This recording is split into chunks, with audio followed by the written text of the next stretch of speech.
સ્વાગત કરીએ છીએ. થેન્ક યુ જાનવીબેન, થેન્ક યુ સો મચ.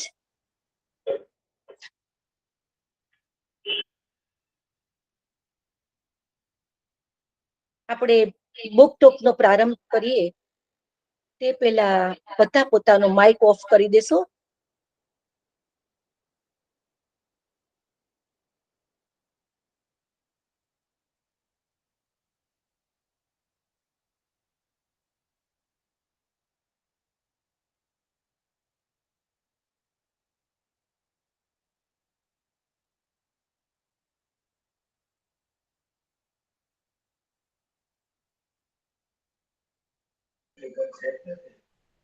आचार्य मैंने कई बार तब उसने कहा कि लिख दो। मैंने कई बार आपको ये बात सुनी कि ऑटोग्राफ कर दो, तो ओशो ने लिखा सत्य अंदर है, बाहर मत खोजो। ટૂંકમાં જોડાય પ્રહલાદભાઈ ઠક્કર, ભરતભાઈ, હિરનાબેન, આપ સૌનું સ્વાગત છે. सत्य अंदर है, बाहर मत खोजो। सर्वेभ्यां स्वागतम। कहीं भी खोजो, एक से एक सत्य बढ़ता जा रहा है। બધાને નમ્ર વિનંતી છે કે બધાને નમ્ર उसके पास ये बात आई। હેલો, બધાને નમ્ર વિનંતી છે પોતાનો માઇક ઓફ કરશે. Thank you. સમયસર આપણે આપણી બુક ટોક શરૂ કરવા જઈ રહ્યા છીએ. બધા મિત્રો જે લોકો જોડાયા નથી તેઓ અવશ્ય જોડાઈ જાય અને આ બુક ટોક સારી રીતે સાંભળી શકે તે માટે ફરી એક વખત બધાને નમ્ર વિનંતી છે કે પોતાનું માઇક ઓફ કરી દેશે. નમસ્કાર વાચક મિત્રો. શ્રી અરવિંદભાઈ મણિયાર જનકલ્યાણ ટ્રસ્ટ દ્વારા અનેકવિધ પ્રવૃત્તિઓ જેવી કે સેવાકીય, શૈક્ષણિક, સાંસ્કૃતિક, સાહિત્યિક વગેરે કરવામાં આવે છે. જે પૈકી આજે આપણે સૌ મળ્યા છીએ સાહિત્યલક્ષી પ્રવૃત્તિ શોધકના માધ્યમથી. તો આ તકે હું જાનવી લાખાણી અહીં ઉપસ્થિત સર્વે શ્રોતાગણ તેમજ આજના વક્તા સીએ રિદ્ધિબેન ખખરનું હૃદયપૂર્વક સ્વાગત કરું છું. ભારતીય પરંપરા મુજબ કોઈ પણ શુભ કાર્યની શરૂઆત આપણે પ્રાર્થનાથી કરીએ છીએ.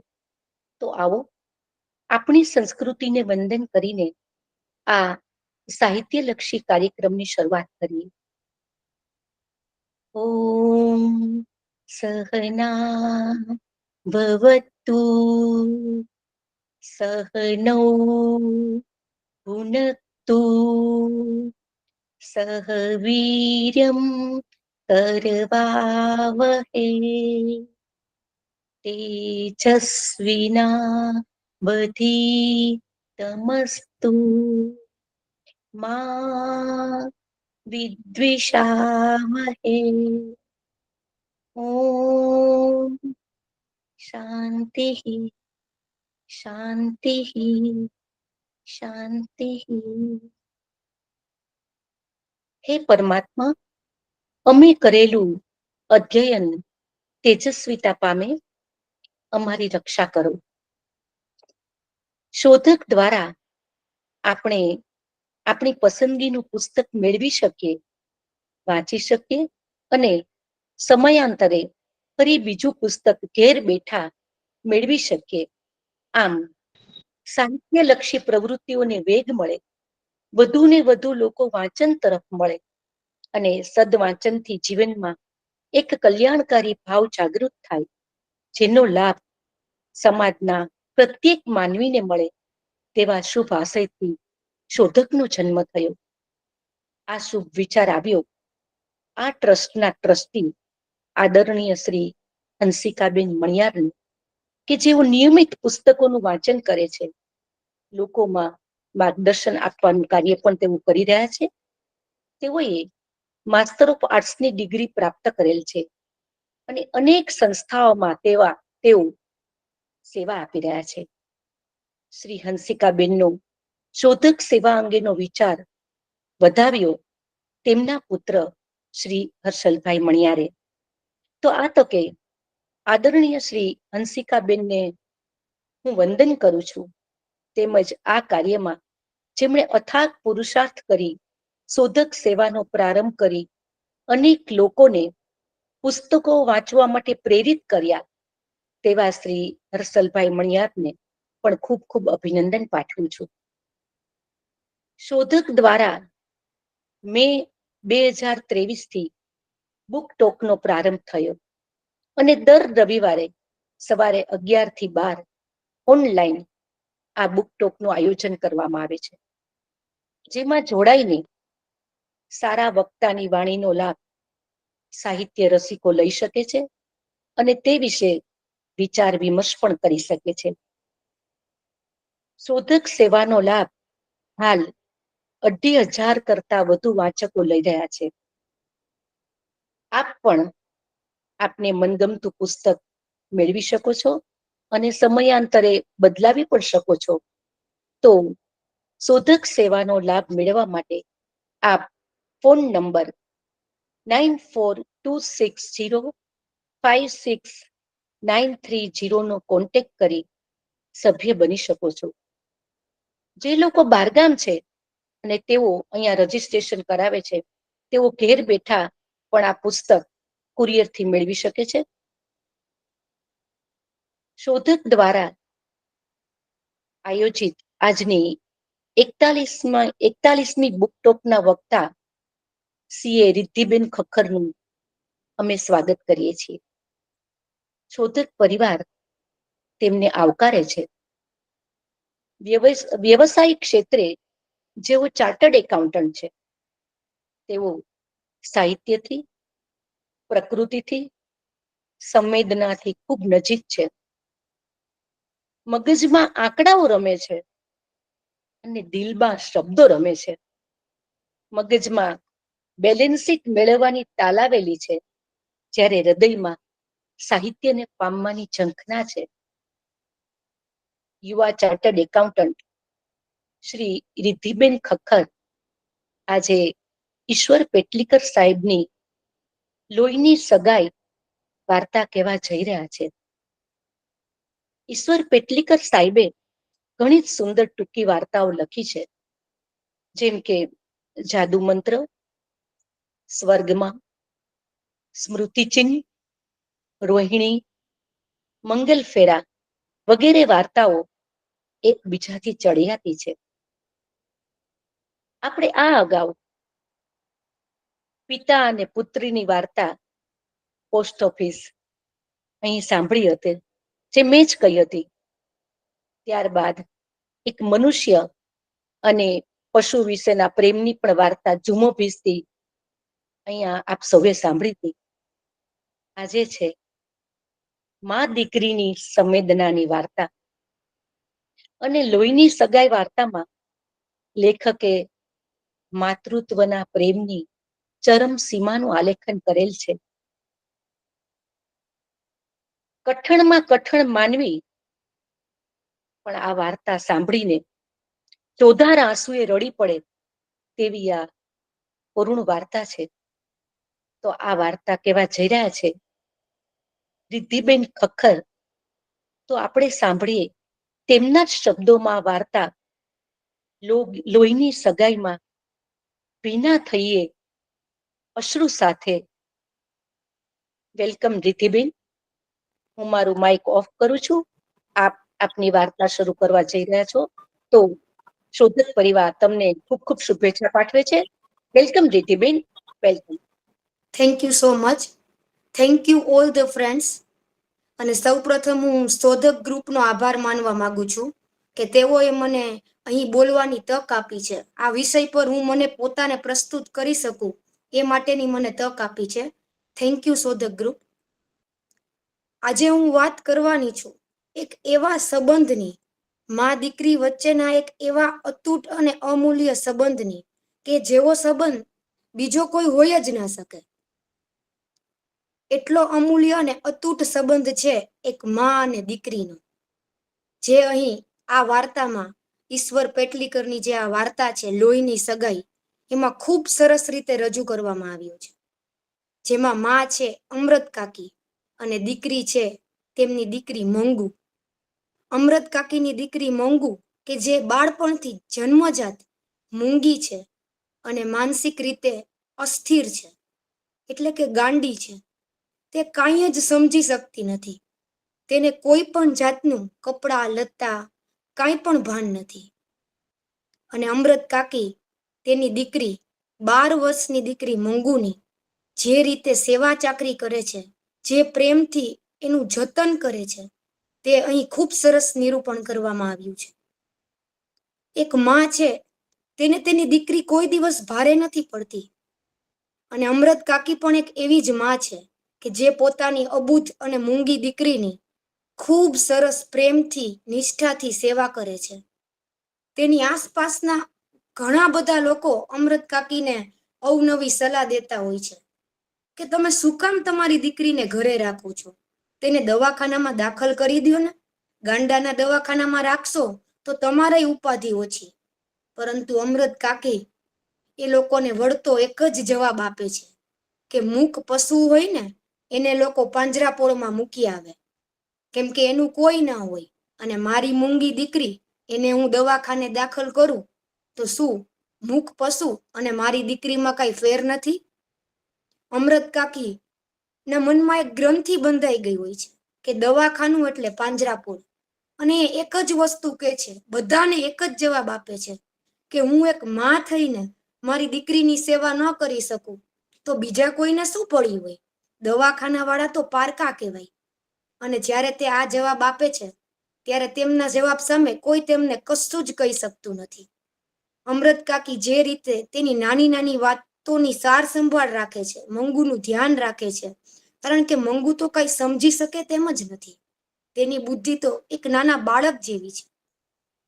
એની સેવા કરવાની રીત જોઈને, એ જે રીતે મંગુને લાડ લડાવે છે, તે જોઈને બધા જ તેમના વખાણ કરે છે. અને બધા એકવાર કહી નાખે છે કે જો આવી દીકરી બીજા કોઈના કોખે જન્મી હોય ને તો ક્યારની સુકાઈ ગઈ હોય, અને સુકાઈ ના ગઈ હોય ને તો મરી ગઈ હોય. આવી સરસ તંદુરસ્ત ના હોય.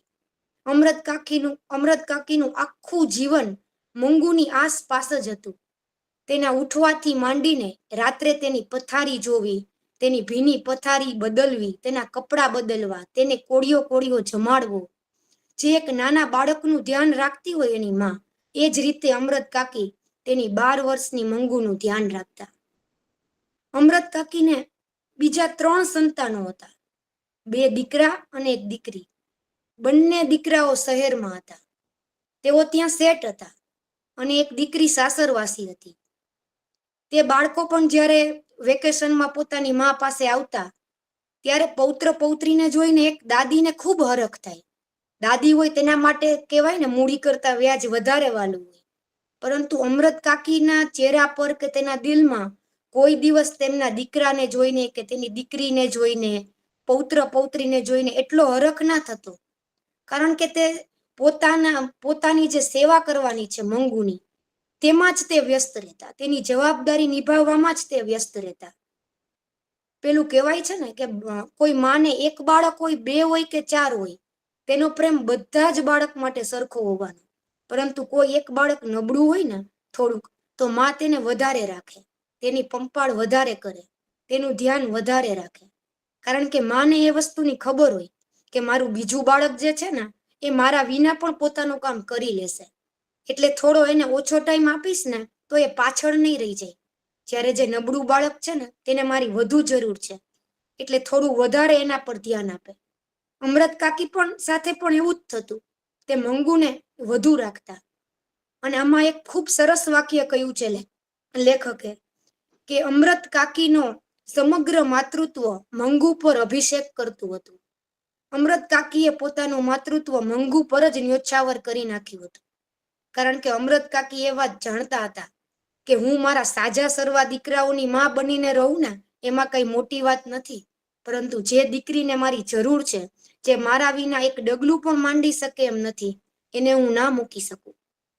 એના દીકરાઓ અને દીકરી તો એ વાત સમજી ગયા હતા, પરંતુ વહુઓ એ વાત સમજી ના શકતી. એમને ખૂબ માઠું લાગતું કે મમ્મીને પોતાના દીકરાના છોકરાઓનું પણ કાંઈ નથી અને ગાંડા હીરાને અળગો કરતા નથી. એ ગમે તેવું બોલતા, મોઢા ચડાવતા, પરંતુ અમૃત કાકી તે કાંઈ જ ધ્યાનમાં લેતા નહીં. બહારના લોકો ઘણીવાર અમૃત કાકીને ઘણી બધી વસ્તુ ના કહી શકતા, કારણ કે તેઓ અમૃત કાકીનો મંગુ પ્રત્યેનો પ્રેમ પારખી ગયા હતા. પરંતુ અમૃત કાકીની સાસરવાસી દીકરી જ્યારે ઘરે આવતી ને, ત્યારે તે તેની માને કહીને, ગમે તેવું કહીને હળવી થઈ જતી. તે તો ત્યાં સુધી તેની માને કહી દેતી કે માં, તે જ મંગુને વધુ ગાંડી કરી નાખી છે. આવડી મોટી 12 વર્ષની છોકરીને કાંઈ ભાન ન પડે, કપડાં કેમ પહેરવા કંઈ જ ખબર નથી પડતી, કપડાં ભીના થઈ જાય છે અને તે એને કાંઈ શીખવાડ્યું નથી. 2 લપડાક મારને તો એ આફુડી સીધી થઈ જાય. અમૃત કાકી તેને કાંઈ ના કહી શકતા. તે તેની દીકરીને કહી ન શકતા કે જે મારી દીકરી મંગુ ની બુદ્ધિ 1 વર્ષના બાળક જેવી છે, જે કંઈ સમજી જ નથી શકતી, તેને હું 2 થપ્પડ મારું કે 1 ધબ્બો મારું, તેને શું અસર થવાની?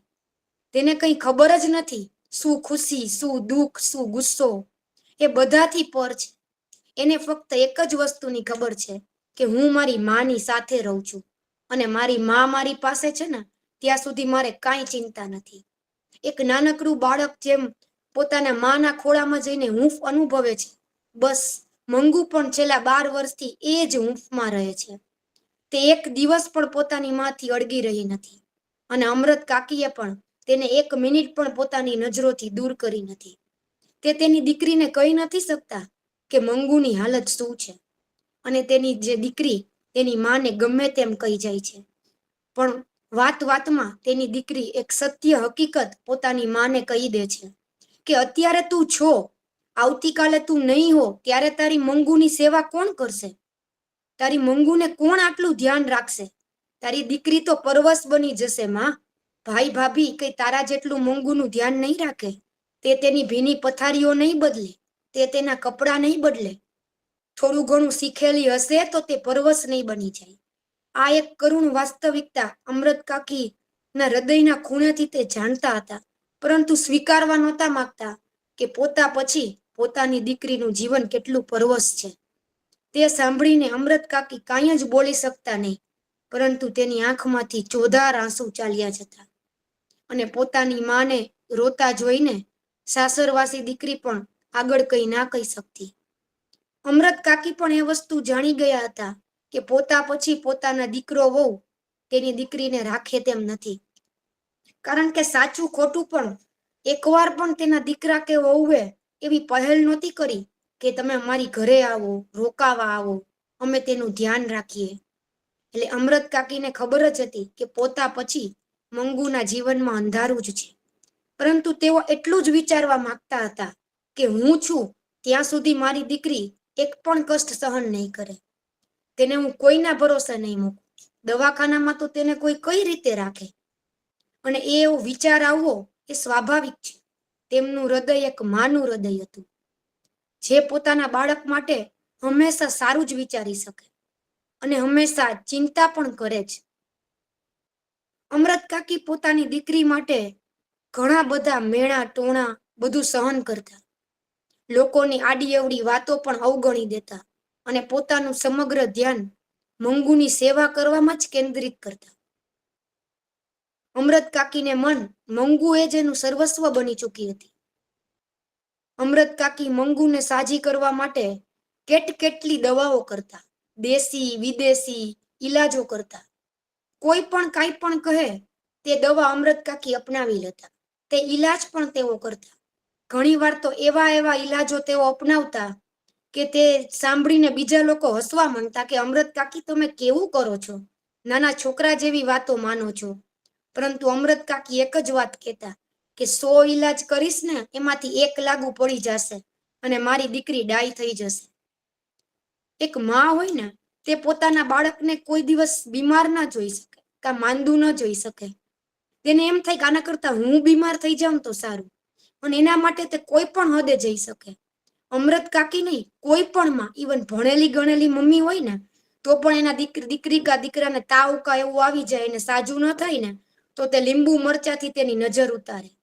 ત્યારે બાળક જે હોય ને તેને એવું થાય કે તું આ શું કરસ, આ શું અંધશ્રદ્ધા બધી કરસ. પરંતુ તે અંધશ્રદ્ધા નથી હોતી, તે માતૃત્વની ચરમસીમા હોય છે. તે એક માં જ સમજી શકે, તેનું હૃદય જ સમજી શકે કે તે એના બાળક માટે કોઈ પણ હદ સુધી વિચારી શકે છે. દોરા ધાગા, નજર ઉતારવી, કાળો ટીલો કરવો, એ બધું એક માં જ કરી શકે. અને એનાથી એને માનસિક રાહત મળે છે કે હવે મારું બાળક છે ને એ સાજું થઈ જશે. એટલે એ અંધશ્રદ્ધા નથી, પરંતુ એ માતૃત્વ છે. અને અમૃત કાકી પણ આ માતૃત્વ જ નિભાવતા હતા અને અલગ અલગ ઈલાજો ટોટકા બધું જ અપનાવતા હતા. એવામાં કોઈ એકવાર એક સાધુ આવ્યા અને મંગુનો હાથ જોઈને અમૃત કાકીને કહી ગયા કે મંગુ છે ને આવતા માગસર મહિને 14 વર્ષની થશે અને ત્યારે એ ડાય થઈ જવાની છે.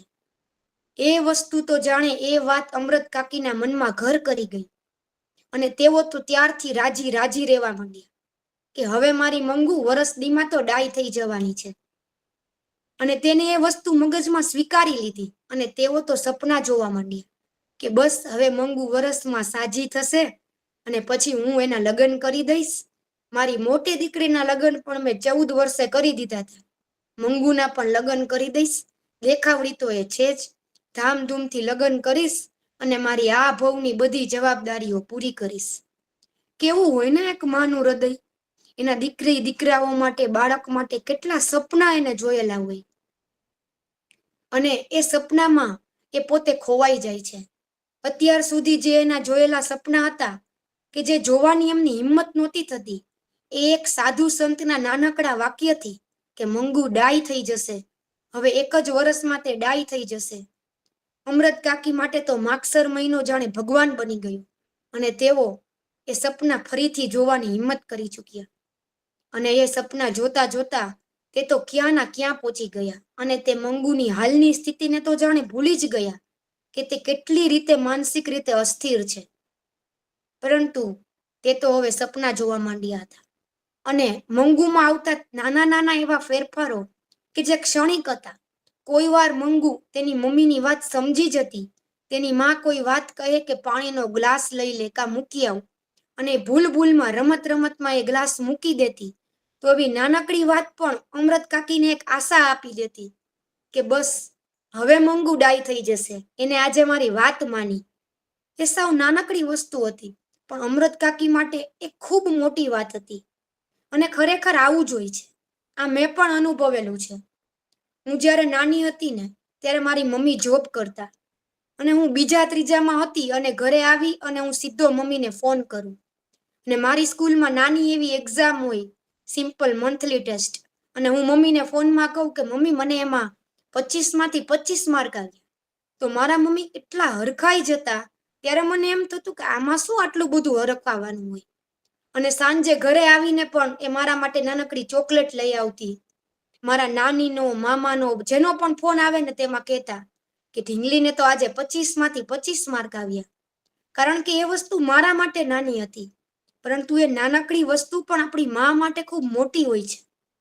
પોતાના બાળકની નાનકડી સક્સેસ પણ એક મા માટે ખૂબ જ મોટી હોય છે, જે એક બાળક ના સમજી શકે. કારણ કે એ સમજવા માટે એક માની લાગણી હોવી જોઈએ, એક માનું હૃદય જોઈએ. આજે હું એ વાત સમજી શકું છું કારણ કે આજે હું મારી મમ્મીને સમજી શકું છું. તો અમૃત કાકી સાથે પણ એવું જ થતું. મંગુની એક નાનકડી વાત, તેનામાં થયેલો એક નાનકડો બદલાવ તે બધાને કહેતા.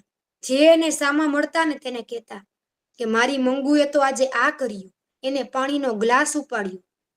અને બધા લોકોને એમ થતું કે આવડીક વાતે કેમ કરતા હશે, પરંતુ એ વાત એક મા માટે ખૂબ મોટી હોય છે.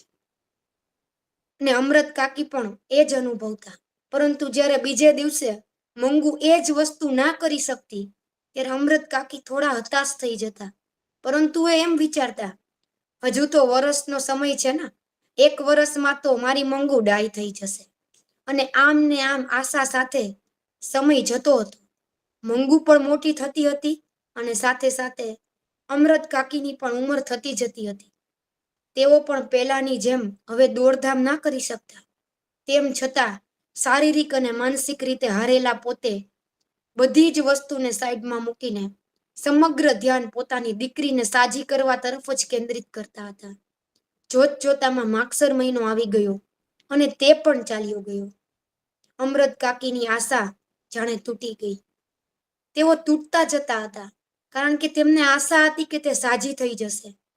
તેમને માંડ માંડ હિંમત કરીને જોયેલું સપનું કે મંગુ ડાઈ થઈ જશે, તે હવે તૂટતું જતું હતું. એવામાં બીજા માઠા સમાચાર મળ્યા કે તેમના પડોશમાં જ રહેતી મંગુ જેટલી ઉંમરની જ એક દીકરી કુસુમ, કે જે શહેરમાં અભ્યાસ કરતી, તે અચાનક જ તેનું માનસિક સંતુલન ગુમાવી બેઠી. તે ગાંડી બની ગઈ અને મંગુની જેમ જ પોતાનું બધું જ ભાન ગુમાવી બેઠી છે. અમરત કાકીને એ સાંભળીને ખૂબ જ આઘાત લાગ્યો અને વિચાર આવ્યો કે 12 વર્ષ સુધી ડાહી રહેલી કુસુમ જો અચાનક જ ગાંડી બની અને પોતાનું ભાન ગુમાવી બેસતી હોય, તો મારી મંગુ તો બિચારી જન્મજાત ગાંડી છે, મૂંગી છે. એની પાસેથી હું કઈ રીતે એ આશા રાખી શકું કે એ બધું જ સમજી શકે, પોતાની રીતે બધું જ કરી શકે. અને ત્યાં એને સમાચાર મળ્યા કે એ દીકરી કુસુમને દવાખાને દાખલ થવાની વાત થાય છે. ત્યારે અમરત કાકીને અચાનક યાદ આવ્યું કે થોડા સમય પહેલા જ આ કુસુમે તેના માં ગુમાવી છે. તેની માં ઈશ્વરના ઘરે ચાલ્યા ગયા છે.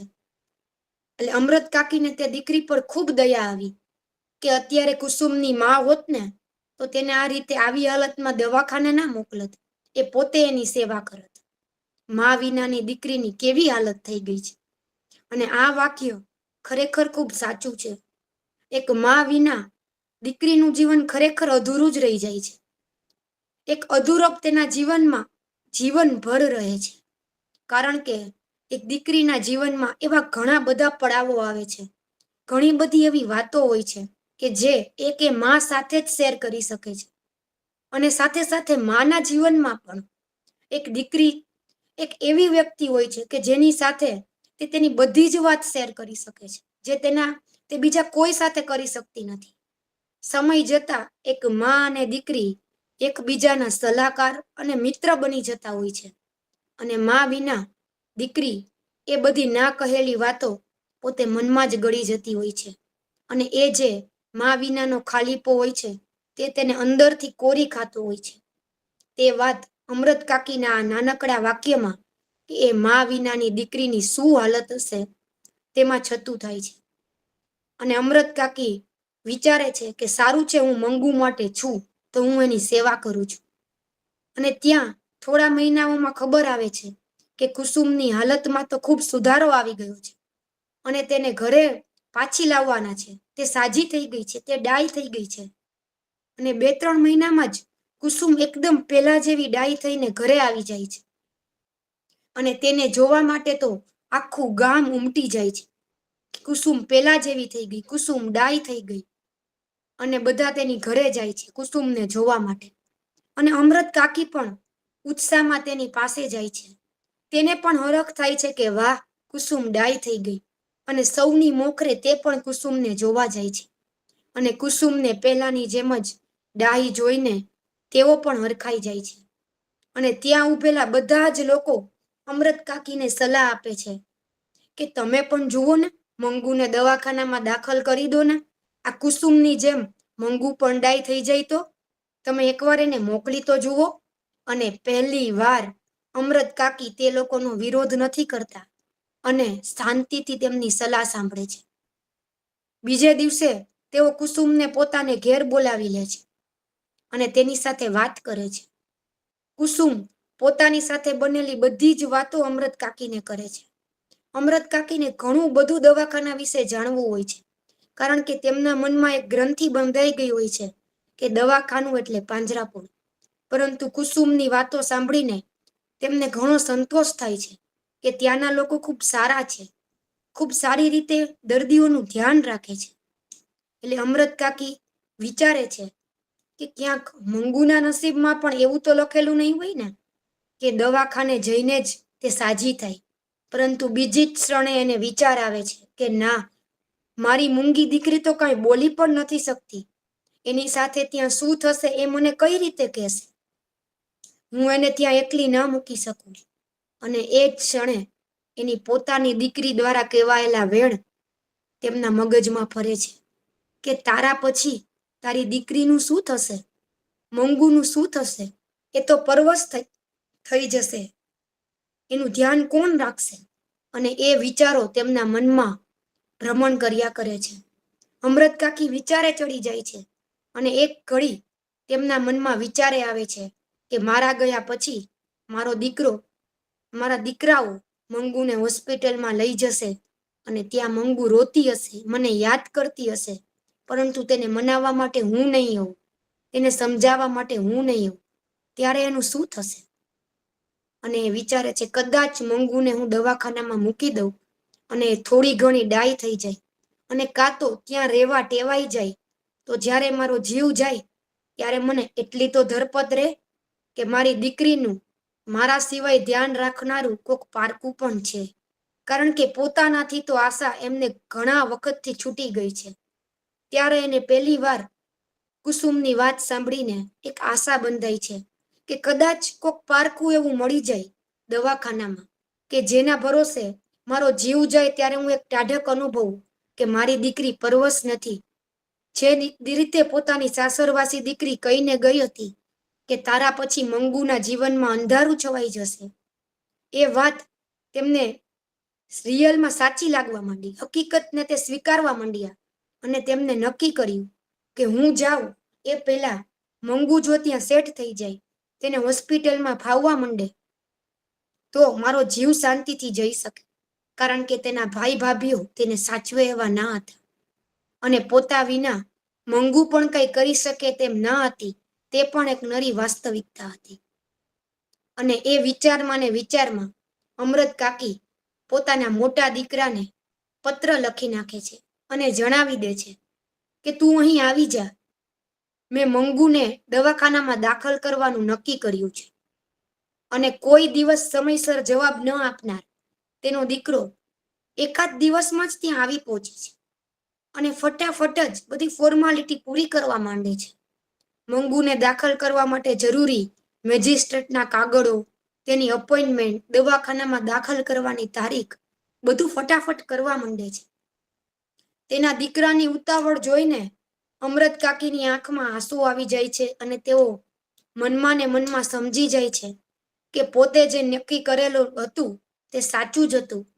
તેની જે ઉતાવળ છે તે જોઈને તેઓ સમજી જાય છે કે મારી દીકરીને દવાખાને દાખલ કરવામાં જ બધાને રસ છે, તેને સાચવવામાં કોઈને રસ નથી.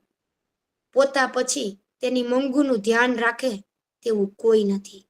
અને એ પરવશતા તેમને અંદરથી ચોધાર આંસુએ રડાવી દે છે. એ પરવશતામાં ને પરવશતામાં તેઓ એક નિર્ણય તો લઈ લે છે કે હું મંગુને દાખલ કરી દઈશ, પરંતુ નિર્ણય લીધા બાદ તેઓને અફસોસ થાય છે કે ક્યાંક તેમને ઉતાવળ તો નથી કરીને. મંગુને દાખલ કરવામાં તેમને ખૂબ ઉતાવળ કરી નાખી છે. અત્યારે આટલો શિયાળો છે, બિચારી મંગુને તો એ પણ ભાન નથી પડતી કે ઠંડી લાગે તો ચાદર ઓઢવી જોઈએ, બિચારી ઠંડીમાં ઠૂઠવાઈને પડી રહેશે. અહીંયા તો હું એનું 2-2 કલાકે ચાદર ઓઢાડી દઉં છું, એ બિચારીને તો ઝાડો પેશાબનું પણ ભાન નથી. પથારી ભીની કરશે તો શું કરશે? આખી રાત ઠંડામાં સૂઈ રહેશે તો સવારે તાવ ચડી જશે, એની પથારી કોણ બદલશે? ત્યાંના સ્ટાફને તો શું ચિંતા હોય, એ કઈ થોડું આપણી જેમ ધ્યાન રાખે. એની માં જેને પડતી મૂકી દે છે, બીજા એનું શું કરવાના? આ વિચારમાં ને વિચારમાં અમૃત કાકી સૂઈ પણ નથી શકતા અને જીવી પણ નથી શકતા. તેઓ સતત એ જ વિચારમાં રહે છે કે તેમનાથી ઉતાવળ થઈ ગઈ. જો ઉનાળામાં દીકરીને મૂકી હોત તો એટલીસ્ટ ઠંડી લાગવાની તો ન રહેત, એ ચિંતા તો ન રહેત. અમૃત કાકી સતત એ જ વિચારે છે કે મારાથી ભૂલ થઈ ગઈ, દીકરાને પત્ર લખાઈ ગયો અને હવે તો પાછું વળાય તેમ પણ નથી, કારણ કે બધી જ ફોર્માલિટી પૂરી થઈ ગઈ છે. હવે દીકરાને પણ નકારી શકાય તેમ નથી કે મારે એને નથી મૂકવી. તો દીકરો પણ રાડો પાડે, કારણ કે તે પણ સમય લઈને આવ્યો છે અને તેની પાસે પણ જાજો સમય નથી. હવે તેઓ નક્કી કરે છે કે જે નિર્ણય કર્યો છે તેમાં મક્કમ રહેવું. આમ ને એમ સમય ચાલ્યો જાય છે અને એ દિવસ નજીક આવવા માંડે છે કે જ્યારે મંગુને દવાખાનામાં દાખલ કરવાની હોય છે. અમૃત કાકી સતત વિચારોમાં ને વિચારોમાં રહે છે ને એ દિવસ આવી જાય છે અને એ પહેલાની રાત્રે પણ તેઓ સૂઈ શકતા નથી. કેટલા વિચારો તેમના મનમાં ચાલતા હોય છે. તેમને એક વિચાર એ પણ આવી જાય છે કે મંગુને મૂકવા મારે નથી જવું. હું એને નહીં જોઈ શકું. એ મારાથી જુદી પડશે ને, મારાથી એ દૂર જશે, એ નહીં જોવાય. હું ડૂસકું ભરી લઈશ, હું રોવા માંડીશ અને એ જોઈને મંગુ પણ રોવા માંડશે. પણ બીજી ઘડીએ જ એમને વિચાર આવે છે કે હું ત્યાં એને મૂકવા નહીં જાઉં તો મને ખબર કેમ પડશે કે દવાખાનામાં શું સ્થિતિ છે, ત્યાં તેને કોણ રાખશે, કેવી રીતે રાખશે, ત્યાં તેનું ધ્યાન રાખવા વાળા બરાબર છે કે નહીં. અને તેઓ છેલ્લે એમ વિચારીને મનને વાળે છે કે ત્યાં સારું નહીં હોય ને તો એને પાછી ઘરે લઈ આવીશ, એમાં શું છે. આમ ને આમ અનેક વિચાર વંટોળ તેના મનમાં ચાલ્યા કરે છે અને ચાલે પણ ખરી જ ને. તે એક માં છે.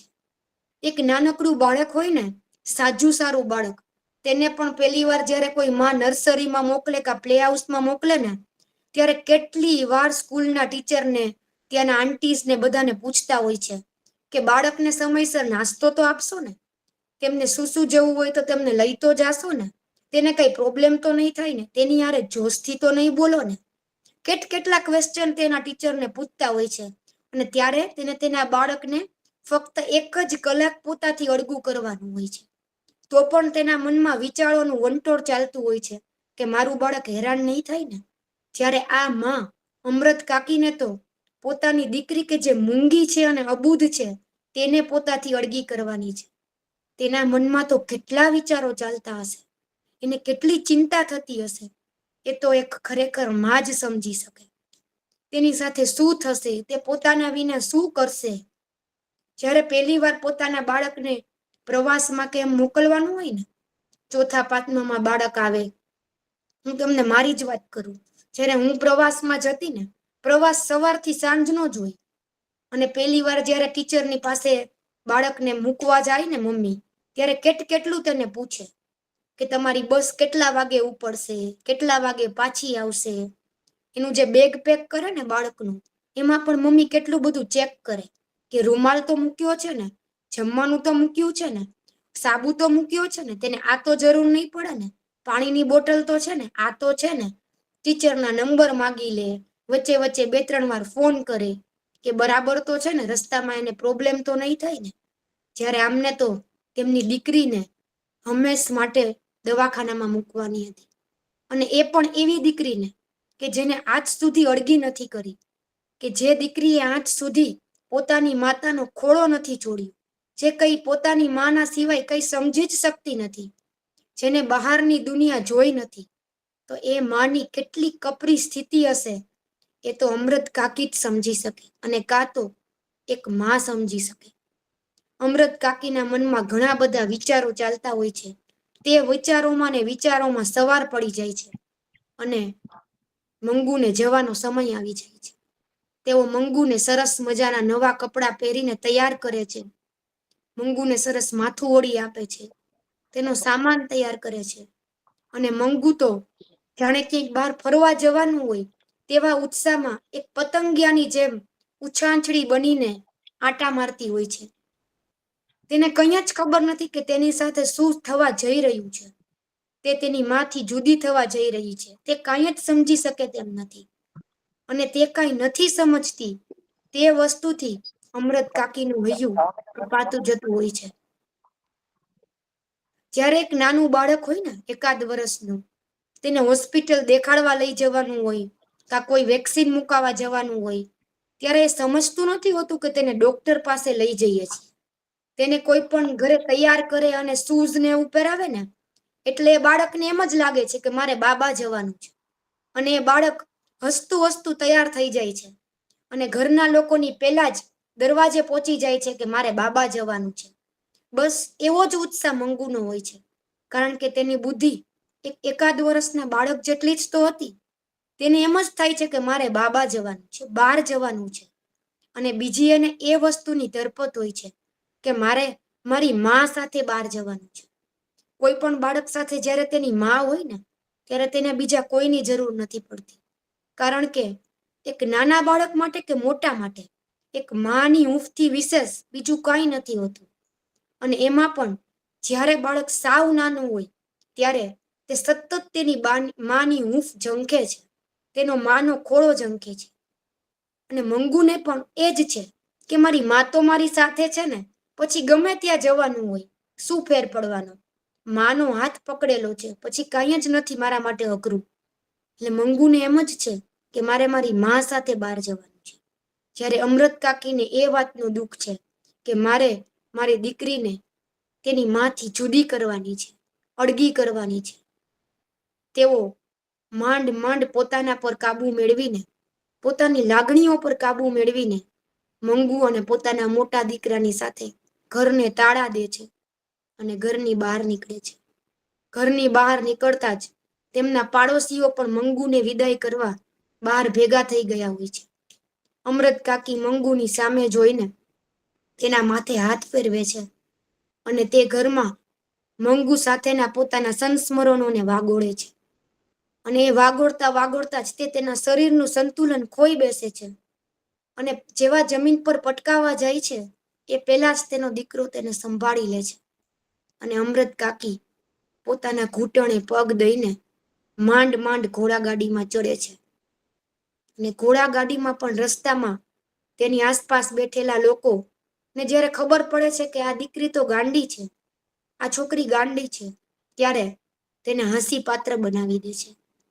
ઘણા લોકોની એ માનસિકતા જ હોય છે કે જ્યારે તેમને ખબર પડે ને કે સામેનું જે માણસ છે તે શારીરિક, માનસિક કે આર્થિક રીતે પોતાથી નબળું છે, ત્યારે પોતાનો જે કોન્ફિડન્સ હોય ને એ વધુ વધી જાય છે અને તે એક પણ મોકો મૂકતું નથી સામેવાળાને ઉતારી પાડવાનો. પરંતુ ત્યારે તે વસ્તુ ભૂલી જાય છે કે તેમાં સામેવાળાની નહીં પણ પોતાની માનસિકતા છતી થતી હોય છે.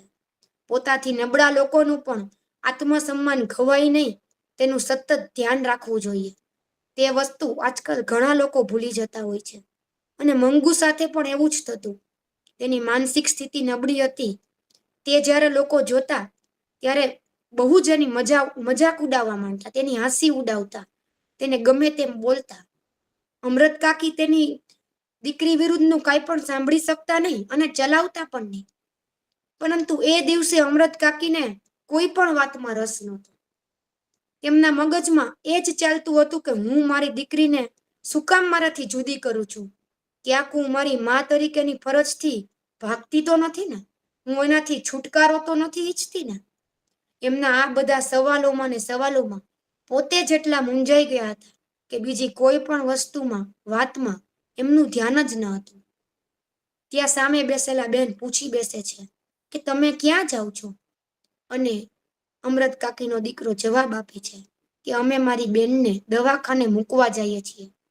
ત્યારે એ બહેન પણ સામાન્ય લોકોની જેમ જ મેણાટોણા ચાલુ કરી દે છે કે અને માં નથી શું દીકરીને કે તેને દવાખાને દાખલ કરો છો? સાવકીમાં હોય ને એ જ પોતાના બાળકને આ રીતે દાખલ કરે. ત્યાં તો કેવી સ્થિતિ હોય? તમારી દીકરી આવી પાછી નહીં આવે, સુકાઈ ગયેલા લાકડા જેવી પાછી આવશે. અને એ વાતો સાંભળીને અમૃત કાકી મોઢું નીચું કરી લે છે અને પોતે જાણે કોઈ મોટી ભૂલ કરી હોય તે રીતે તેમની આંખમાંથી પાણી ચાલ્યા જાય છે. બસ આ જ વિચારોમાં તેઓ દવાખાને પહોંચી જાય છે અને દવાખાનામાં દાખલ થાય છે. જેવા દવાખાનામાં એન્ટર થાય છે એ ભેગા જ અમૃત કાકી આસપાસનું વાતાવરણ જોવા માંડે છે અને વિચારવા માંડે છે કે મંગુને અહીં ફાવશે કે નહીં. જ્યારે મંગુ તો કોઈ મોટી જગ્યાએ ટહેલવા આવી હોય એ રીતે હસતા હસતા નવી નવી વસ્તુઓને જોતી હોય છે. અમૃત કાકી અને તેનો દીકરો મંગુ સાથે એ વોર્ડમાં દાખલ થાય છે કે જ્યાં માનસિક રીતે અસ્થિર લોકોને રહેવાનું હોય છે. ત્યાં અમૃત કાકીનું ધ્યાન મંગુ જેવા જ એવા ઘણા લોકો પર જાય છે કે જેઓ ત્યાં ઓલરેડી દાખલ હોય છે. તેઓ પ્રત્યેનું ત્યાંના સ્ટાફનું વર્તન જોઈને અમૃત કાકીને થોડો સંતોષ થાય છે કે અહીં સારા લોકો છે, પ્રેમથી સારી રીતે બધાને રાખે છે. અને અમૃત કાકીનું ધ્યાન મંગુ પર જાય છે અને જ્યારે તેનું ધ્યાન મંગુ પર જાય છે ત્યારે તેમની આંખમાંથી વિના કહે પાણી નીકળી જ જાય છે. ત્યાં જ ત્યાંની મેટ્રન કે જેઓએ મંગુને દાખલ કરવાની હોય છે, પોતાની પાસે રાખવાની હોય છે, તેઓ અમૃત કાકી પાસે આવે છે અને મંગુને હાથ પકડીને કહે છે કે બેના, તું અમારી પાસે રહીશ ને? અને મંગુ તો જ્યારે કંઈ જાણતી જ ન હોય એ રીતે મોઢું હલાવીને હા પાડે છે. અમૃત કાકીના મનમાં મંગુને લઈને કેટલા સવાલો હોય છે, કેટલી ચિંતાઓ હોય છે. એ બધી જ ચિંતા તેમના સવાલોમાં છતી થતી હોય છે કે અહીં મંગુનું ધ્યાન તો રખાશે ને? તેને તમે જમાડશો તો ખરી ને? અને છેલ્લે તે એક વાક્ય બોલે છે, મારી દીકરી છે ને સાહેબ, એક મૂક પશુથી પણ વધુ અબોધ છે. એને મૂક પશુ જેટલી પણ ખબર નથી પડતી. તમે તેનું ધ્યાન તો રાખશો ને? તેને ટાણે મોઢામાં કોળીઓ દેજો હો, નહીતર ભૂખી સૂઈ જશે. સામેથી નહીં માગે. રાતે પથારી ભીની કરશે ને તો ઈ બોલી તો શકતી નથી. તમે જોજો હો, એની પથારી બદલશો ને? અને એ નર્સ, એ મેટ્રન જાણે એક માનું હૃદય જાણી ગઈ હોય એ રીતે અમૃત કાકીના બધા જ સવાલોના પ્રેમથી જવાબ દેતી હતી, જેથી અમૃત કાકીને થોડો ઘણો સંતોષ થતો હતો કે મારી દીકરીનું અહીં ધ્યાન રખાશે. હજુ અમૃત કાકીના મનમાં ઘણા બધા સવાલો હતા કે જે તેઓ પૂછતા હતા અને ઘણા પૂછ્યા વગરના સવાલો પણ તેમના મનમાં હતા. કેટલું પૂછવું, કેટલું ન પૂછવું તે જાણી શકતા ન હતા કે હું કઈ રીતે એને અહીંયા મૂકીને જઈશ. આ લોકો એનું ધ્યાન રાખી શકશે કે નહીં? અને એક બાજુ મંગુ કે જે આ બધી જ વસ્તુથી અજાણ છે, તે એક અલગ જ દુનિયામાં હતી. તેને એમ હતું કે અહીં તેને ફરવા માટે લઈ આવ્યા છીએ. તે બધા સાથે હસીને વાતો કરતી હતી. અને ત્યાં જ અમૃત કાકી મંગુના માથે હાથ રાખીને મંગુને લઈ જતા હતા તે પહેલા જ તેને ભેટીને રડી પડ્યા. તેમને આક્રંદથી આખી હોસ્પિટલનો સ્ટાફ પણ રડી પડ્યો. અમૃત કાકીએ જે રુદન કર્યું તે માતૃત્વનું રુદન હતું. તેની દીકરીનો વિયોગ, તેની ચિંતા તેમનાથી સહન નતા થતા. તે તેના આક્રંદમાં છતું થતું હતું. હોસ્પિટલના લોકો પણ એકબીજા સાથે વાત કરતા હતા કે આટલા વર્ષોમાં ઘણા બધા લોકો પોતાના સ્વજનને અહીં મૂકવા આવ્યા છે, પણ આટલી હદનું રુદન, આટલી કરુણતા પેલા કોઈ દિવસ નથી જોઈ. અને જોઈ પણ ક્યાંથી હોય? આ તો એક માનું રુદન હતું. એક માનું રુદન જે તેની દીકરીને પોતાથી જુદી થતા જોઈ નહોતી શકતી, જેનાથી એ સ્વીકારાતું નહોતું કે હવેથી એની દીકરી એનાથી જુદી થઈ રહી છે. એને ચિંતા હતી, એના રુદનમાં એ ચિંતા હતી કે પોતાની દીકરીનું શું થશે. એક અફસોસ હતો કે પોતે પોતાની દીકરીને પોતાનો જીવ ન જાય ત્યાં સુધી પોતાની પાસે રાખવાના હતા. એક નિર્ધાર કર્યો હતો, એ તૂટી ગયો છે.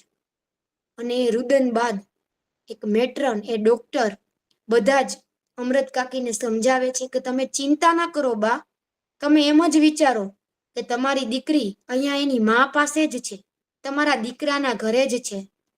અને અમૃત કાકી મનમાં એ જ વિચારતા હતા કે દીકરાની ઘરે હોત તો ક્યાં ચિંતા હતી, પરંતુ દીકરા રાખે એવા નથી એટલે તો પારકા પાસે મૂકી જઉં છું. અને એ જે પરવશતા હતી તે તેમને અંદરથી કોરી ખાતી હતી. પરવશતા છે ને એ માણસને ખરેખર ખૂબ જ નબળું પાડી દે, કારણ કે પરવશતા ખૂબ ખરાબ છે. જે અમૃત કાકી અનુભવતા હતા કે જો મંગુનું કોઈ ધ્યાન રાખે તેમ હોત, પોતા પછી તેના દીકરાઓ વહુએ એ જવાબદારી લઈ લીધી હોત, તો તેની દીકરીએ કે પોતાને આ દિવસ ન જોવો પડ્યો હોત. પરંતુ પોતાની ગાંડી અને મૂંગી દીકરીની જે પરવશતા છે કે પોતા પછી તેનું કોઈ નથી, જેથી તેને ગાંડાના દવાખાનામાં અજાણ્યા લોકો પાસે મૂકવી પડે છે, એ તેમને અંદરથી કોરી ખાતી હતી. અને બીજી એને એ વસ્તુનું દુઃખ હતું કે પોતાની દીકરીને એ વસ્તુનું ભાન પણ નથી કે તેને હવે તેની માં નહીં મળે, તેની માનો ખોળો નહીં મળે, તેની હૂંફ નહીં મળે. તેને હવે એકલા પોતાની જિંદગી પસાર કરવાની છે. અમૃત કાકી અંદરથી એ વસ્તુ જાણતા જ હતા કે મંગુ ડાય તો નથી થવાની, પરંતુ એને હવે પોતાની રીતે કામ કરતા શીખવાનું છે. અને જે તે કરી શકે તેમ નથી એ પણ તે જાણતા હતા, કારણ કે જે વસ્તુઓ ડોક્ટરો ન જાણી શકે ને એ એક માં જાણી લેતી હોય છે. એ જાણતા હતા કે મંગુની હાલત તો આ જ રહેવાની છે, પરંતુ ફક્ત પોતા માટે થઈને, મંગુ માટે થઈને, કે તેના જીવનમાં અંધારું ના છવાય છે, કારણ કે પોતાના જીવનો ભરોસો નથી, એટલા માટે જ તેમને એને અહીં મૂકી છે. એ વસ્તુ તેમને ખૂબ જ ચિંતા કરાવતું હતું કે મંગુ શું કરશે. અને એ ચિંતામાં જ ત્યાંની મેટ્રન મંગુનો હાથ પકડીને તેનું ધ્યાન ડાયવર્ટ કરીને તેને અંદર લઈ જાય છે. અને મંગુ એક વાર પણ પાછળ ફરીને તેની માને જોતી પણ નથી, કારણ કે તેને ખબર જ નથી કે તેને ક્યાં લઈ જાય છે, તેની સાથે શું થાય છે. અને તે દરવાજામાં ચાલી જાય છે. અને અમરત કાકી એ દરવાજામાં જ્યાં સુધી મંગુ દેખાતી બંધ ન થાય ત્યાં સુધી એને જોયા કરે છે. અને તેમની આંખોમાંથી અશ્રુ વયા કરે છે. અને જેવી તે દરવાજામાંથી દેખાતી બંધ થાય છે, એ ખાલી દરવાજાને પણ ઘણી ક્ષણો સુધી અમરત કાકી જોયા જ કરે છે. અને બસ એ દરવાજાનો ખાલીપો પણ એ જ ક્ષણથી અમરત કાકીના જીવનમાં પણ છવાઈ જાય છે. અમરત કાકી ખરડાતા પગે પોતાના મોટા દીકરાની સાથે તેનો હાથ પકડીને દવાખાનામાંથી બહાર નીકળે છે. અને ઘોડાગાડીમાં પોતાના ઘર ભણી જવા માંડે છે. રસ્તામાં પણ તેમની આંખોના આંસુ રોકાતા નથી. અને કેટલા બધા પોતા દ્વારા ના પૂછાયેલા પ્રશ્નો તેમના મનમાં ફર્યા કરે છે. અને તેઓ વિચારે છે, આ પૂછી લીધું હોત તો સારું હતું, મારે આ પૂછવાનું રહી ગયું. અને તેમને એ જ વિચાર આવે છે કે મંગુ રોતી તો નહીં હોય ને, એ બિચારી બોલશે પણ શું, એને મારી યાદ આવશે તો એ મારો અવાજ પણ કેમ ન સાંભળશે, એ કહેશે કોને, એની અબુધ ભાષા, એની મૂક ભાષા કોણ સમજી શકે એવું ત્યાં છે. એની માએ જ એને પોતાથી અળગી કરી દીધી, જે એનું જીવન હતું. એક એની માં જ તો હતી જે એને છેલ્લા 12 વર્ષથી સમજી શકતી, સાંભળી શકતી, એ મૂંગી મંગુને સમજી શકતી. હવે એને કોણ સમજશે. રસ્તામાં પણ લોકો પૂછે છે કે તમે કોઈ પોતાનાને ગુમાવ્યું છે બા, તમે કેમ આટલા રોવો છો. ત્યારે અમરત કાકી મનમાં ને મનમાં કહે છે કે મેં મારો આત્મા ગુમાવ્યો છે, જેને હું દવાખાને મૂકીને આવી છું. હવે અમરત કાકીમાં કાંઈ બચ્યું નથી. અમરત કાકીનું તો ખાલી એક આ ગરઢું શરીર જ રહ્યું છે. અને અમરત કાકી એ ખરડાતા શરીરે ઘેર પહોંચે છે. ઘેર પહોંચતાની સાથે જ તેમના પાડોશીઓએ તેમના માટે જમવાનું તૈયાર રાખ્યું હોય છે. અને કહે છે કે હાલો અમરત કાકી જમી લો. પરંતુ અમરત કાકીનો ઉદાસ ચહેરો જોઈને કોઈ તેમને આગ્રહ નથી કરી શકતું, કારણ કે જ્યારે કોઈ પોતાનું સ્વજન ગુમાવ્યું હોય ને, ત્યારે કઈ રીતે માણસ તૂટી જાય ને, એ આઘાત અમરત કાકીના ચહેરા પર સાફ સાફ દેખાતો હતો. અમરત કાકીનો અવાજ પણ જાણે મંગુની સાથે જ ચાલ્યો ગયો હતો. અમરત કાકી મૂંગે મોઢે કાંઈ બોલ્યા વગર સીધા પોતાની ઓરડીમાં ચાલ્યા જાય છે. અને પોતાના ખાટલામાં બેસીને એની બાજુનો ખાલી પડેલો ખાટલો કે જ્યાં તેઓ મંગુને સુવાડતા એ જોવે છે. અને ચોધાર આંસુએથી મંગુનો ખાલી ખાટલો પણ ભીંજાઈ જાય છે. અમરત કાકી રોજ રાતે મંગુ સમજે કે ના સમજે તેને કહેતા, બહુ પથારી ભીની ના કરતી હો, અને ચાદર ઓઢી રાખજે, પથારી ભીની કરને તો મને ઉઠાડજે, એટલે તારે ભીનામાં સૂતું ન રહેવું પડે, એવું રોજ કહીને સૂતા. પરંતુ મંગુ સમજતી નહીં. અને આજે પણ અમરત કાકી એ જ શબ્દ બોલે છે. એક ખાલી પથારી પર હાથ ફેરવે છે અને બોલે છે, મંગુ ત્યાંના લોકોને કહેજે હો કે તારી પથારી ભીની થઈ ગઈ છે, અને કપડાં ભીના થાય ને તો સૂતી ન રહેતી, ચાદર ઓઢી રાખજે, ત્યાં તને ઘડી ઘડી કોઈ નહીં ઓઢાડે. એમ કરતા કરતા તેમનાથી ડૂસકું ભરાઈ જાય છે. અને બહાર ખાટલે સૂતેલા તેમના દીકરાને પણ પોતાની માનું ડૂસકું સંભળાય છે. અને આટલા વર્ષોમાં પહેલી વાર એ દીકરાને અહેસાસ થાય છે કે હું તો મંગુ સાથે એટલું રહેલો પણ નથી. માં કરતા તો 100 ગણી ઓછી લાગણી મને મંગુ સાથે છે, તેમ છતાં મને ખાલીપો લાગે છે. તો મારી માની શું હાલત હશે. એ પહેલી વાર પોતાની માની લાગણી સમજી શકે છે. એનું માનું ડૂસકું તેના હૃદયને વીંધી નાખે છે. એ વિચારે છે કે ક્યાંક માએ આ નિર્ણય અમારા લીધે થઈને તો નથી લીધો ને, માએ આ નિર્ણય પરવશતામાં આવીને તો નથી લીધો ને. અને પછી એ પોતે ને પોતે પોતાના સવાલનો જવાબ આપે છે કે હા, 100% માએ આ નિર્ણય પરવસ્તામાં જ લીધો છે. કારણ કે અમે બંને ભાઈઓએ કોઈ દિવસ પહેલ જ નથી કરી કે અમે બહેનને સાચવશું. કોઈ દિવસ અમે કહ્યું જ નથી કે તારા પછી અમે એનું ધ્યાન રાખીશું. એટલે જ માને આ કપરો નિર્ણય લેવો પડ્યો. મારાથી તો આ પાપ થઈ ગયું. મેં મારી માને આ ઉંમરે કેટલો આઘાત આપ્યો છે. તેમને તેમના જીવથી વધુ વાલી દીકરીથી જુદી કરી છે. માનો તો જીવ જ મંગુમાં હતો. મેં શું કર્યું આ મા સાથે? તેને ભારોભાર અફસોસ થાય છે અને તે મનોમન નિર્ધાર કરે છે કે ના, હું આ પાપ નહીં થવા દઉં. હું કાલે જ મંગુને દવાખાનેથી લઈ આવીશ અને મારી પત્ની એની સેવા નહીં કરે ને તો હું એની સેવા કરીશ. હું એને બધું સાફ કરીશ, એના કપડાં બદલીશ. હું મારી બેનની એક દીકરીની જેમ સેવા કરીશ. અને એ નિર્ણય જણાવવા એ પોતાની મા પાસે જાય છે. પરંતુ એ વિચારે છે કે માં સૂઈ ગયા લાગે છે. હું એને સવારે મારો નિર્ણય જણાવીશ અને મંગુને દવાખાનામાંથી પાછી લઈ આવશું. અને એ પોતાની આંખ મીચે છે અને આંખ બંધ કરતા જ એને નીંદર ચડી જાય છે અને જોત જોતામાં સવાર પડી જાય છે. સવાર પડતા જ બાજુના મંદિરમાંથી સુંદર ભજનનો કલરવ ચાલતો હોય છે. એક બાજુ ઘંટીના વલોણાનો અવાજ આવતો હોય છે. આખું વાતાવરણ સરસ, સુંદર, સુરમય હોય છે. અને એવામાં જ અચાનક અમૃત કાકીના ઘરમાંથી ચીસા ચીસ સંભળાય છે. અતિશય અવાજો સંભળાય છે. આખું વાતાવરણ સ્તંભી જાય છે.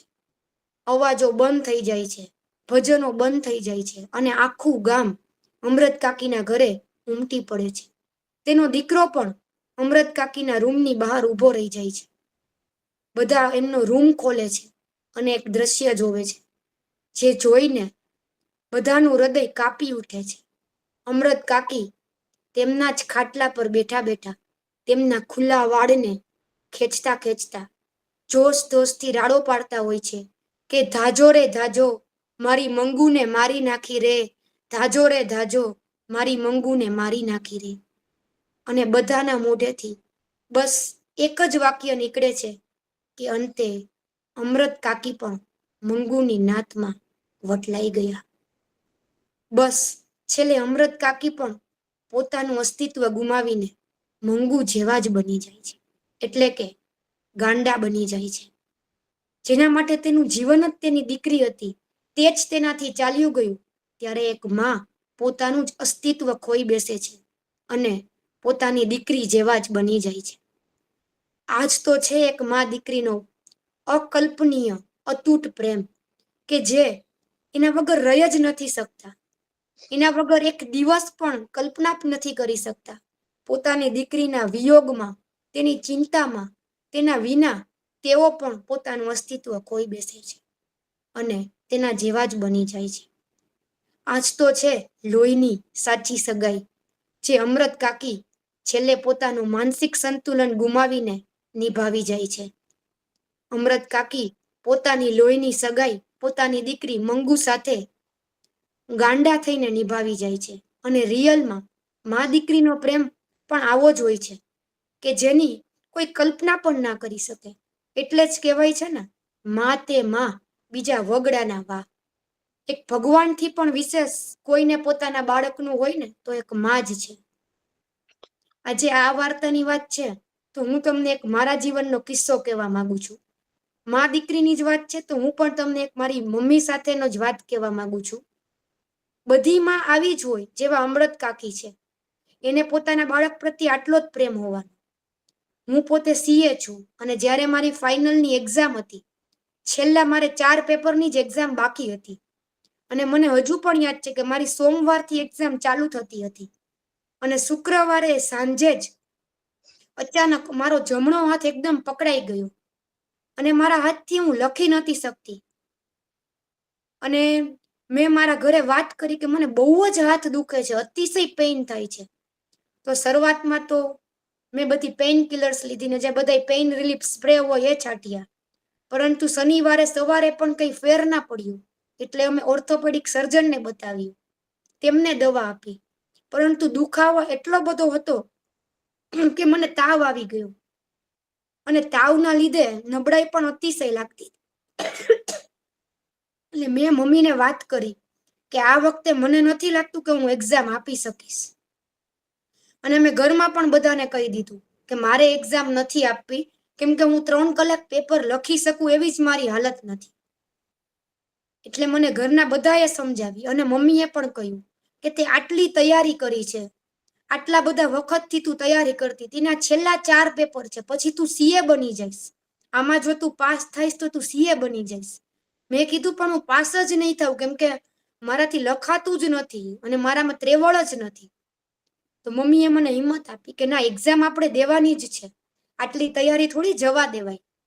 અને સોમવારે જ્યારે પેપર દેવાનો સમય આવ્યો ત્યારે પણ મને 102 ડિગ્રી તાવ હતો.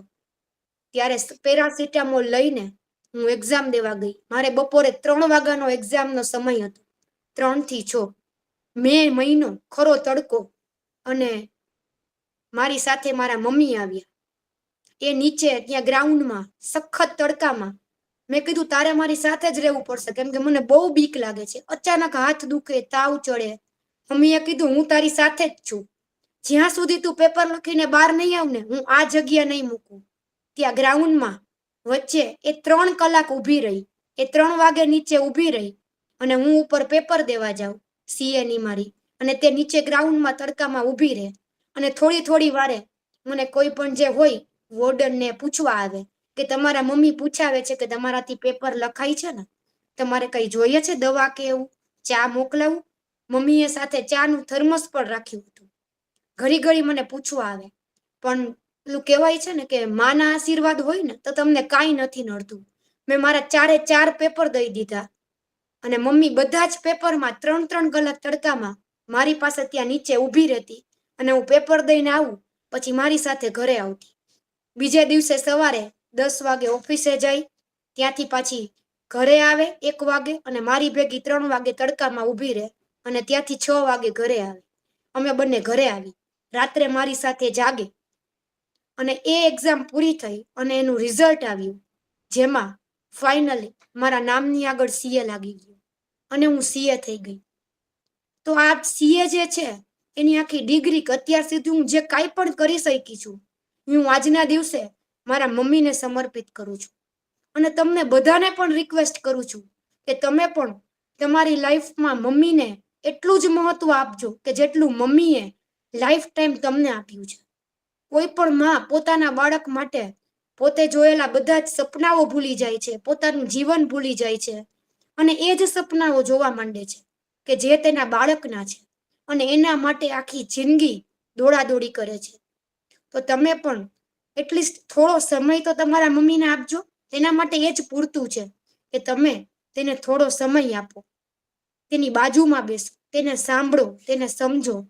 બસ આટલું કરજો અને તમારી લોહીની સગાઈ તમારી માં સાથેની નિભાવજો. આ સાથે જ હું આજનું મારું સેશન પૂરું કરું છું. અને હું તમને કહેવા માંગુ છું કે આજે મારા મમ્મી અહીં હાજર જ છે. ઓન કરજો મમ્મી માઈક. જાનવીબેન લાખાણી. હું એમને પણ થેન્ક યુ કહેવા માંગુ છું. તેમને પણ અમૃત કાકીની જેમ જ લોહીની સગાઈ ખૂબ જ નિભાવી છે અને હું પણ એવો પ્રયત્ન કરીશ કે હું પણ મારી લોહીની સગાઈ તેની સાથેની નિભાવી શકું.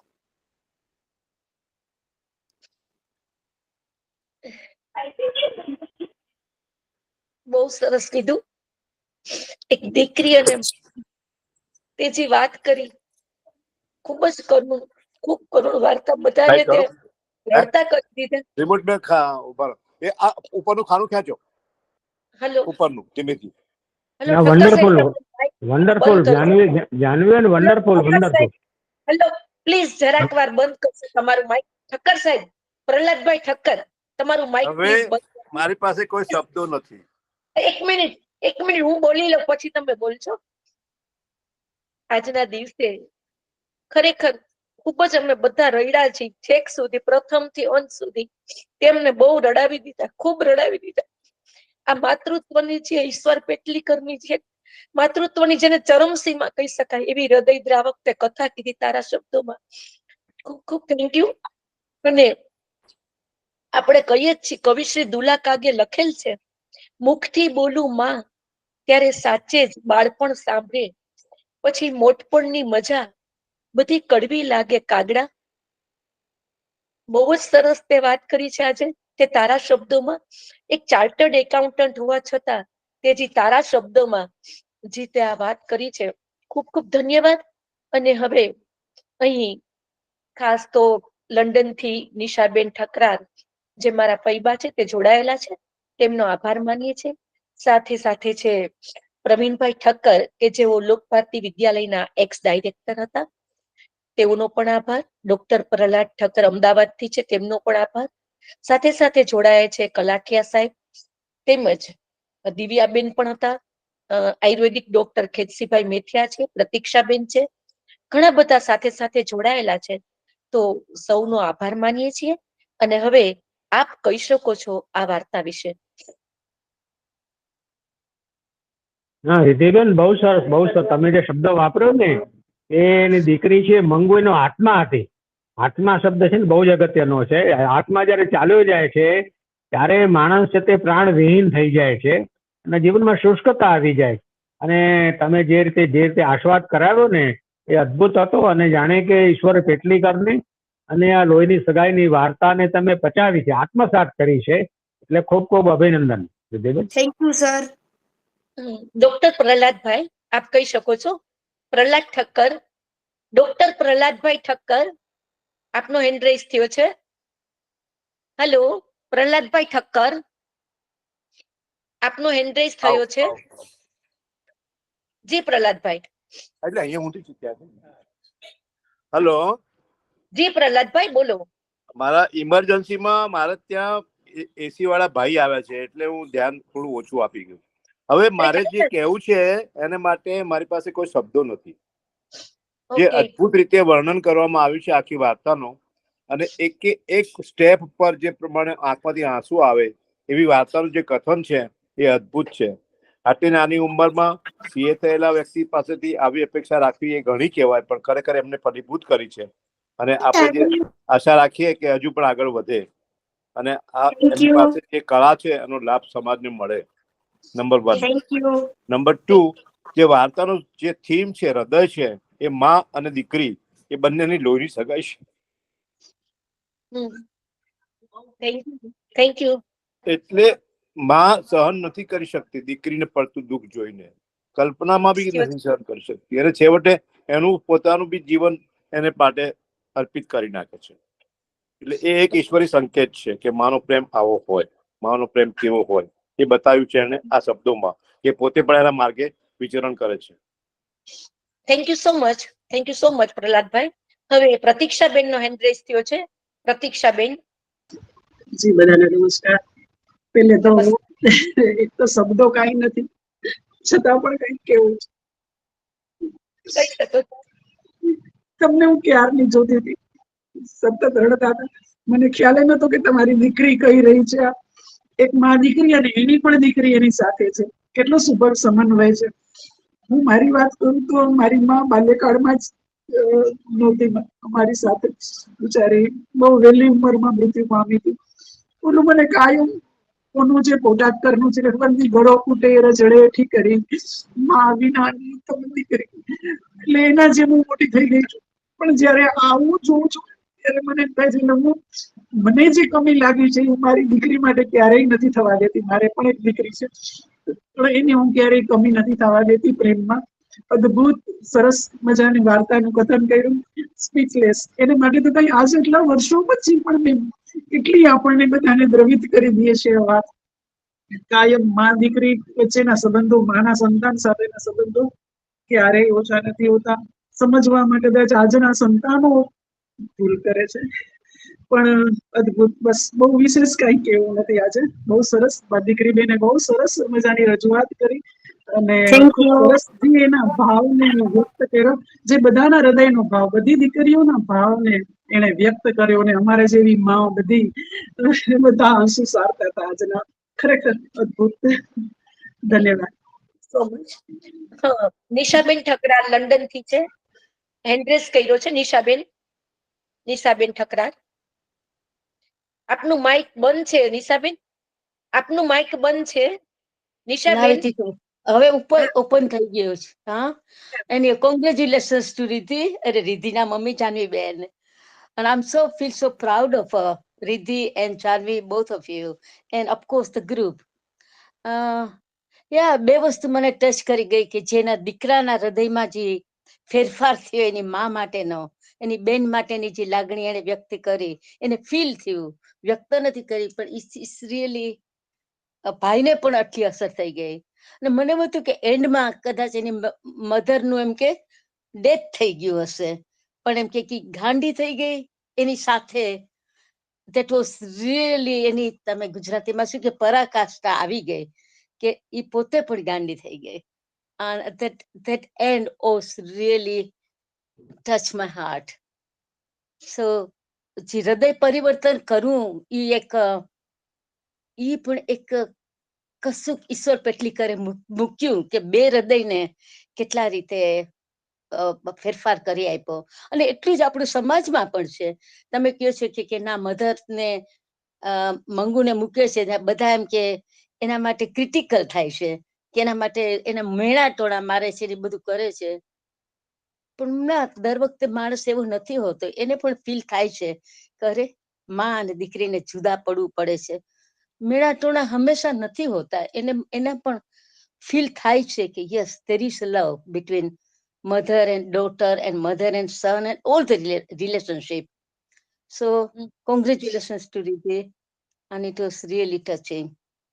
Thank you નિશાબેન. Thank you so much. તમારા આશીર્વાદ ને શુભેચ્છા હંમેશા અમારી સાથે જ છે, સાથે જ રહેશે. હા, ખેતસીભાઈ Methiya, Ayurvedic doctor. Hello. Okay, પ્રહલાદભાઈ હેન્ડ રેઝ કર્યો છે. પ્રહલાદભાઈ,